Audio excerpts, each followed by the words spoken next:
कसलं काम करतोयस? झोपायचं नाहीये? बस सुहासनी एका कंपनीचं काम आणलंय, त्यांना हे प्रेझेंटेशन बनवून द्यायचं. हो, पण आत्ता तू असं जागून काम करशील, उद्या पुन्हा तुला ऑफिसमध्ये जाऊन काम करायचंय. आदिती, ही अशी थोडीफार कामं केली ना तर आपल्याला वर खर्चाला थोडे पैसे सुटतील. माझा पगार तसाही सरांकडून घेतलेल्या लोन मध्ये जातो.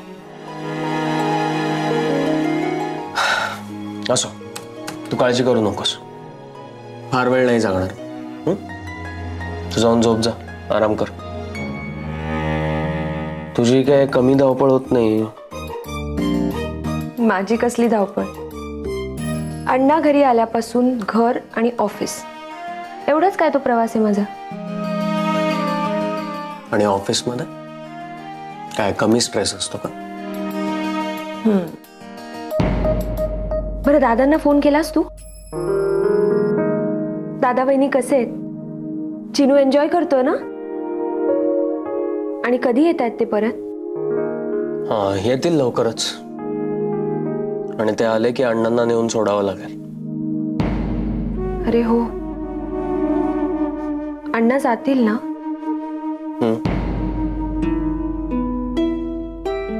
अदिती,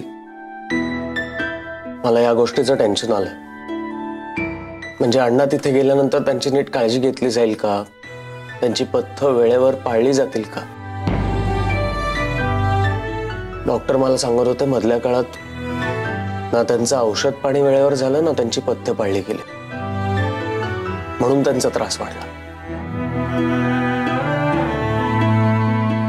मला तर वाटतं अण्णांना तिथे पाठवूच नाही. पण ते सुद्धा तिथेच जायचं म्हणतात. हे अदिती, आपण बोलूया का अण्णांची? नाही ऐकणार ते. पण ते इथे राहिले तर काय हरकत आहे? इथे निदान काळजी तरी घेतली जाईल ना त्यांची. अदिती, काका काकू खूप लक्ष देतात त्यांच्याकडे.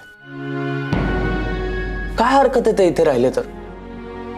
कारण हे त्यांच्या जयचं घर नाहीये, भाड्याचं घर आहे.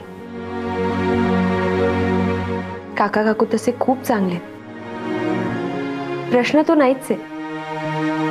प्रश्न आहे त्यांनी त्यांच्या मुलाकडून ठेवलेल्या अपेक्षांचा. एकदा का ते त्यांच्या मुलाच्या हक्काच्या घरात आले ना, मग तिथून कधीच कुठेही जाणार नाही. कायम आपल्या सोबत राहतील. बघू, काही दिवस अजून. अण्णांनी इथे राहायचं म्हटलं तर काका भाडं घेणार नाही.